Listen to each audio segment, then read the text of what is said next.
Seja bem-vindo ao Alto Nível. Para conhecer mais sobre desenvolvimento pessoal, acesse o primeiro link na descrição. E vocês acreditam que, bom, a gente vê vários países que estão tentando barrar o Bitcoin, digamos assim, né? Mas semanalmente a gente vê uma notícia. Ou é a China que quer colocar algumas coisas, algumas sanções contra o Bitcoin, ou é os Estados Unidos, ou é a Rússia.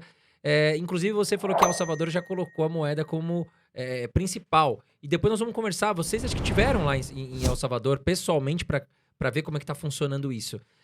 Mas por que os países, os governantes querem barrar o Bitcoin? Qual é a visão de vocês e se isso pode acontecer ou se não? O Bitcoin chegou, vai ficar e pronto. Isso tem acontecido muito frequentemente, desde que o Bitcoin surgiu.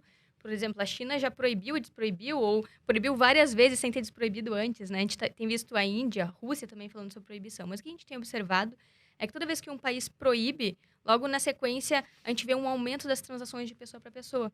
Porque as proibições, elas acontecem, mas não tem como impedir as pessoas de transacionarem entre si.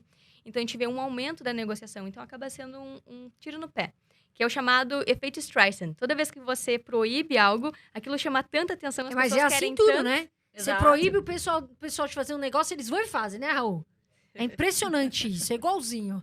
Exatamente, isso tem acontecido. Então, a gente tem observado que muitos países estão se dando conta que é mais fácil abraçar a inovação e achar uma forma de justamente adotar, integrar no seu ecossistema, que é o caso de Miami, por exemplo, Texas, vários estados dos Estados Unidos, por exemplo, estão falando sobre adotar Bitcoin, seja como uma ferramenta de mineração, seja como uma moeda legal. A Rússia, que falou de proibir há algumas semanas atrás, o Putin recentemente falou que, olha, ministro da Economia e das Finanças, debatam bem, porque aqui a gente tem um grande potencial para mineração, por exemplo, por ser um país com um grande potencial energético, regiões com clima perfeito para isso, então eles podem se beneficiar também dessa nova economia a partir do Bitcoin. Então a gente está vendo muitos países refletindo sobre isso e se posicionando de uma forma diferente, de forma a adotar e estimular e trazer também empresas que tenham a ver com o Bitcoin para os seus países.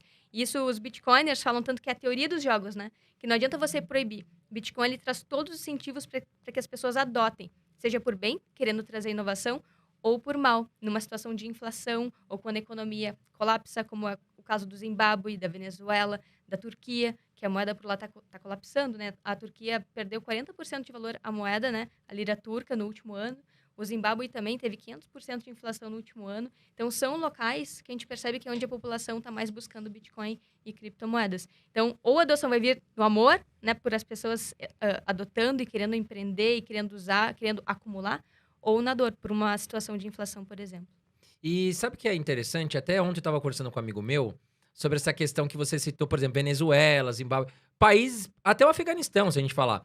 Esses países, eles têm os milionários lá, né? Agora você imagina o seguinte, se o cara centralizou todo o dinheiro dele no banquinho lá do Afeganistão. O cara é milionário lá no Afeganistão e tudo mais.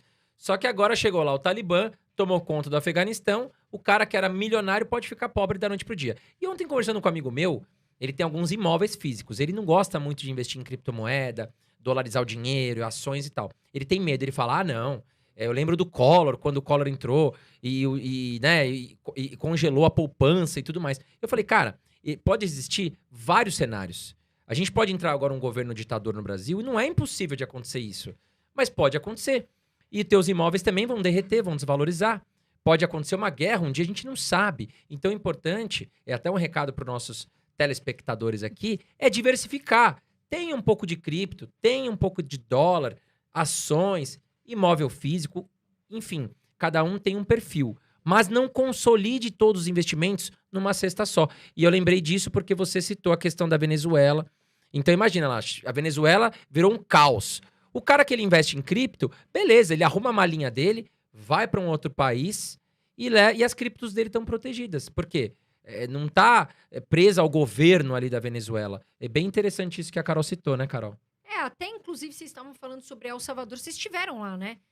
Qual foi, assim, a sensação mais animal, olha eu, né? A sensação mais top que vocês passaram lá com essa questão do Bitcoin? A gente esteve agora em El Salvador para 2 eventos, né? Teve 2 conferências simultâneas lá. Uma delas foi a Adopting Bitcoin, mais voltado para a Lightning Network do Bitcoin. E a outra foi a LabitConf. Então, os 2 eventos que aconteceram ali em outubro foram os primeiros eventos que aconteceram, grandes eventos que aconteceram em El Salvador, após, né, o país a adotar a Bitcoin como moeda legal. E a gente estava muito curiosas para ver isso de perto, né? Para ver como que tá a adoção lá, assim, né?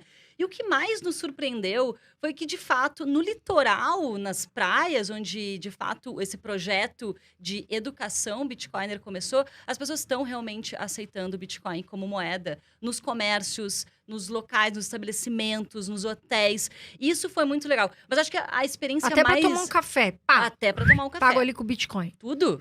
Que beleza isso, hein? Transporte, passeio, hospedagem, bebidas, comidas. Você consegue viver tranquilamente lá nessa região, chamado de Euzonte e Eutunco, utilizando o Bitcoin como moeda. Mas acho que uma das coisas mais legais que aconteceram nessa viagem em específico foi o anúncio da Bitcoin City, né, Carol? Eles vão criar uma cidade planejada, toda apoiada em Bitcoin. Então, eles vão criar bonds, títulos, né, onde eles vão vender. E esses títulos, a venda desses títulos vai financiar a criação dessa cidade, que vai ser toda apoiada em Bitcoin. Então, eles vão, com parte, né, desse financiamento através dos bonds, eles vão emitir $1 bilhão em bonds. Metade, 500 milhões, vai ser para comprar mineradoras e minerar Bitcoin a partir da energia do vulcão. Então, uma energia geotérmica com 0 pegada de carbono e que vai também alimentar a energia da cidade. Então, toda a estrutura energética e, né, de cidade vai ser apoiada no Bitcoin. E os outros 500 milhões, eles vão usar para botar no tesouro da cidade, né? Ou do país de El Salvador.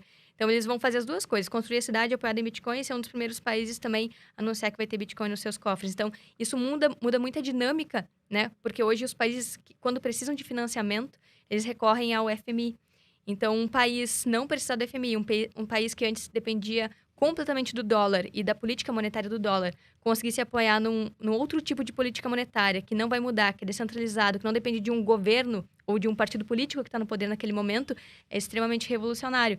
Isso alerta também e acende essa oportunidade para outros países também fazerem o mesmo. Começar a conseguir financiamento de outros países ou de outros investidores ao redor do mundo através de bonds apoiados em Bitcoin. Então, isso não só a experiência de usar Bitcoin como moeda e ver a cidade começando a adotar, mas ver esse movimento de mudança de toda a macroeconomia se voltando para Bitcoin. Isso é algo que vai começar agora esse ano, ainda não foi emitido, ainda é, de certa forma, um experimento, mas é muito legal acompanhar essas mudanças, né? Então, acho que isso é animal, como tu falou, Carol. Animal, é animal.